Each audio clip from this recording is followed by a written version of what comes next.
Welcome back to another episode of Evil Kitty Music Presents.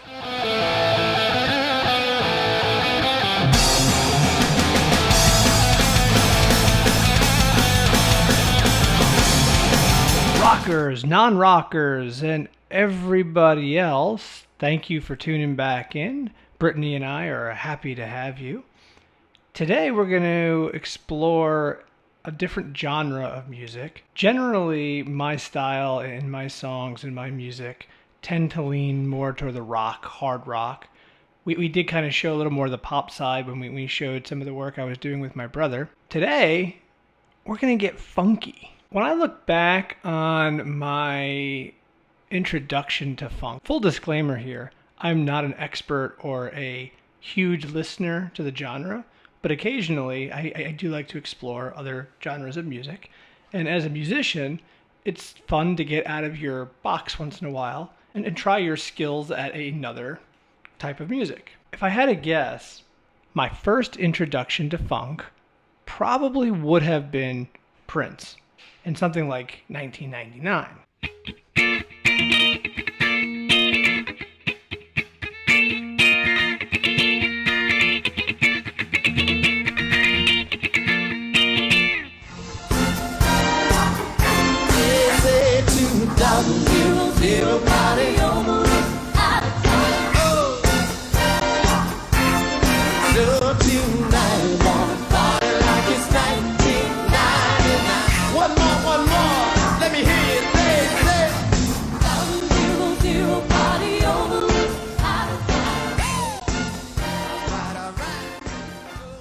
And then, of course, there was the movie PCU, which was a favorite of mine. And if you haven't seen it and you're a fan of movies like Animal House, I recommend checking it out. It's a good laugh. And it included George Clinton. George Clinton. Parliament Funkadelic. And a Parliament Funkadelic. So, of course, Parliament Funkadelic included Bernie Worrell, who I've mentioned many times, and yeah, you can go back and listen to the Praxis episode if you want the story of me and in my meeting and interaction with Bernie Worrell. It's a good story and probably worth you going back and checking it out. I think it's episode 4 to save you some time. I was at a point where I was getting bored with music and just kind of trying to figure out what I wanted to play. And I had just finished reading 2 biographies/autobiographies. One by Anthony Kiedis of the Red Hot Chili Peppers, and one by Dave Navarro, who's most famous for Jane's Addiction, but also did a stint with the Red Hot Chili Peppers. So hard and lonely too, when you don't know yourself.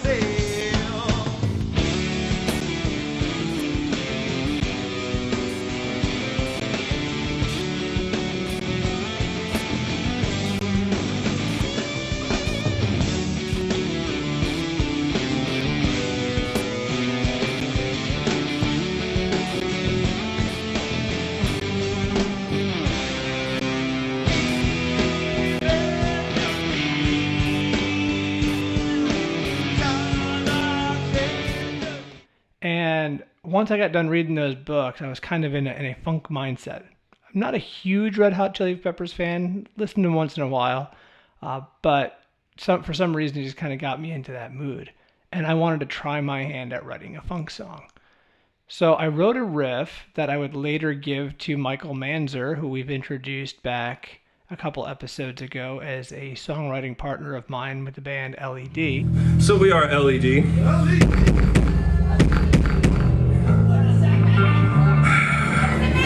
It means something different for everybody, darling. And we started working on the parts I had, and then he added a part to it, and we came up with this song called Asleep at the Wheel. So let's play a clip of that now. I don't actually have a video of the band playing it. We never played it live. And it goes a little something like this.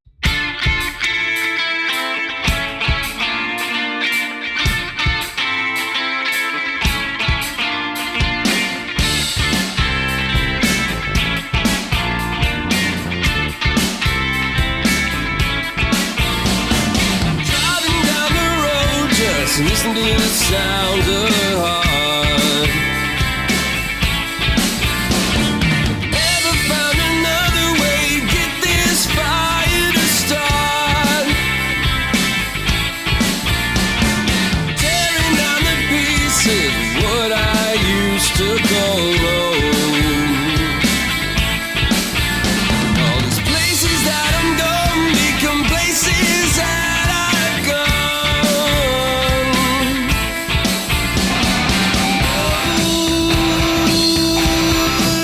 Saying home, and it's not what I'm told, but it feels so real. Yeah, it feels so real. Fell asleep at the wheel. I can see what I feel.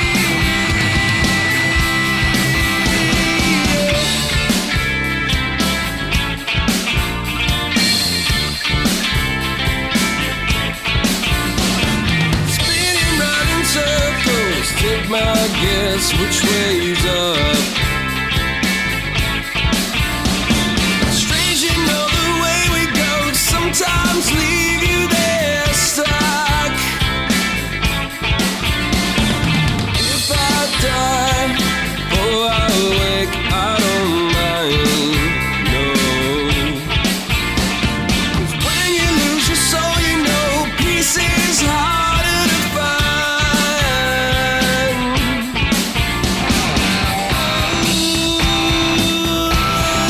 This feels cold, and it's not the same road, but it feels so real. Yeah, it feels so real.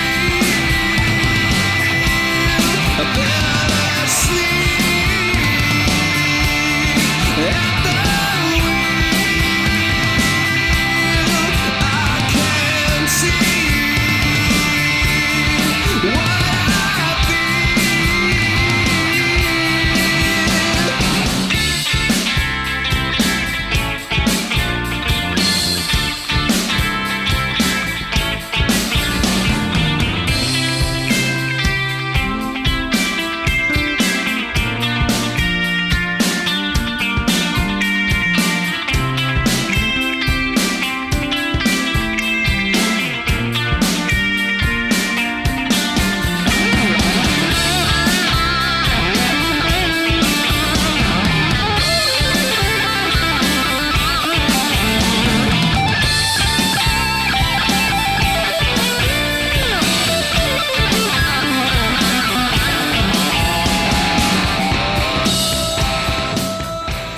I'm going to admit right now, I'm going to have to cheat a bit as I talk about how I played this. I do know how to play it, but I don't know the music theory behind it. So when I was writing my little funk idea, I guess my take on funk, what I came up with was the initial riff, which is like, and what I'm doing is I'm playing off the 5th fret. I'm playing, it's really one note down every string you go. So I'm playing the 5th on the high E, I'm playing the 6th on the B, and I'm playing the 7th on the G, and you're getting this, which I believe is a D minor.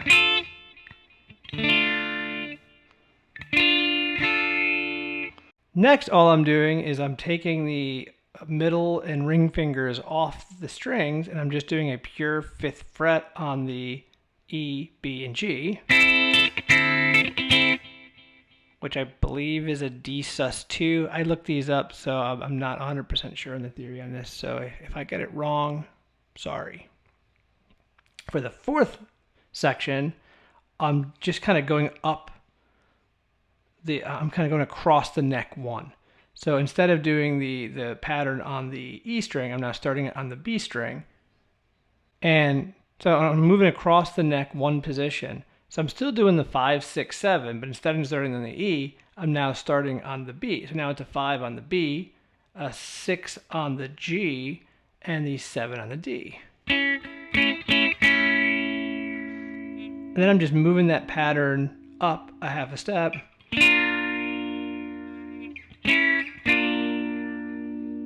And I'm borrowing the top 2 strings. So if I'm on the 5th or the 6th, it's the same on the B and the E. And what that'll do is when you're coming up on that last lick, you can go to the E if you want.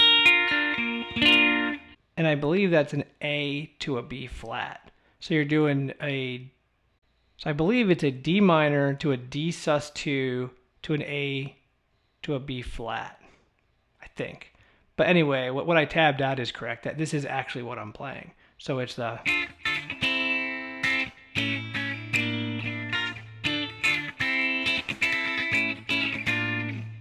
And that's the main section of the funk song.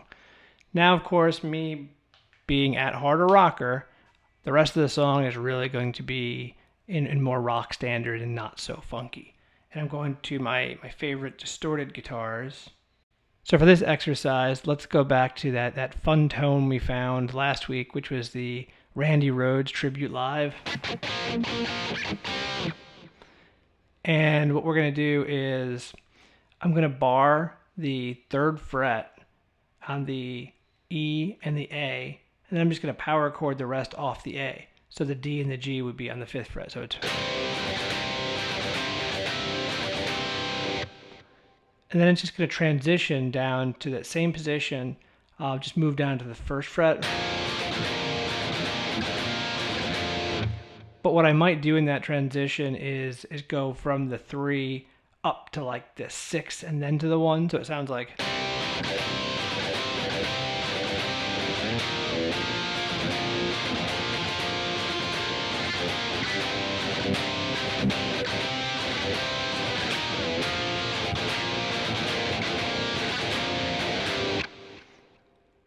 And the final section is definitely the Mike Manzer section because it's actual chords, and that comes from somebody who probably plays more of acoustic and is used to playing standard chords instead of the rock power chords.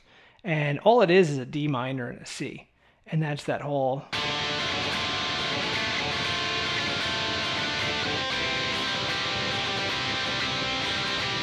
I feel so...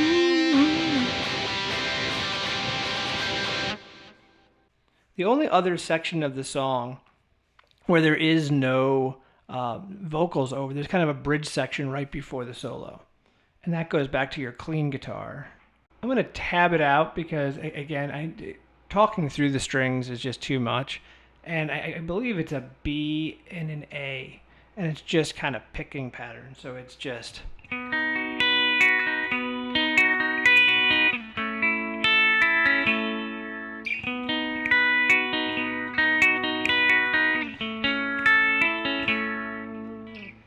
And that's the entire song. It's pretty basic. There is the solo, and I haven't played it in years. It was improvised, and it's probably more starting on that like 7th and 9th on the G. We all know my G string sexy joke. It's getting old now, but still funny.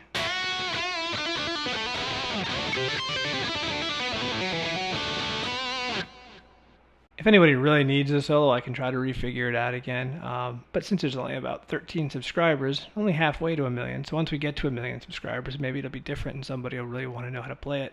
And maybe someone's going to do a tribute or cover band on my music and want to play it. It's not that funny, Brittany. I mean, hey, someone did cover you, right? So it's possible.